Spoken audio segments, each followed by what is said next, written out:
બે પાકનું હારે વાવેતર કર્યું છે, જેની અંદર પહેલાં એને કાકડી વાવી હતી દેશી, અને એની અંદર એને રીંગણાનો રોપ મૂકી દીધો હતો. તો આપણે અત્યારે જોશું કાકડી પૂરી થઈ ગઈ છે અને રીંગણી ચાલુ થવાની તૈયારી છે.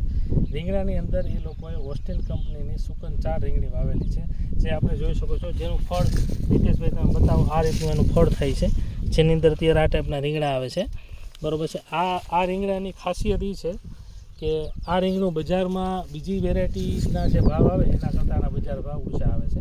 આ જે ઓસ્ટિન કંપનીનું સુકન 4 છે, જેનું પ્રોડક્શન ખૂબ સારું આવે છે. હિતેશભાઈ ઉનાળાની અંદર કાકડી વાવી હતી અને પછી એની અંદર રીંગણીનો રોપ મૂકી દીધો, જેની અંદરથી કાકડી હવે પૂરી થઈ ગઈ છે. દેશી કાકડી પૂરી થઈ ગયા પછી રીંગણી ચાલુ થઈ જશે. હવે 10-15 દિવસની અંદર ખૂબ ફ્લાવરિંગ આવશે. અને મારે જે ખેડૂત મિત્રોને ડ્રીપ હોય તો એ લોકો 2 પાક વાવે તો એને ખૂબ ફાયદો થાય, રીંગણી અને કાકડી, જે હિતેશભાઈ કરેલું છે. તો તમે જોઈ શકો છો કે કાકડી અને રીંગણી છે. રીંગણી હવે સ્ટાર્ટ થવાની તૈયારી છે. તો માટે મારે ખેડૂત મિત્રોને ભલામણ છે કે તમારે પણ રીંગણીનું વાવેતર કરવું હોય તો સુકન 4 રીંગણી વાવેતર કરજો.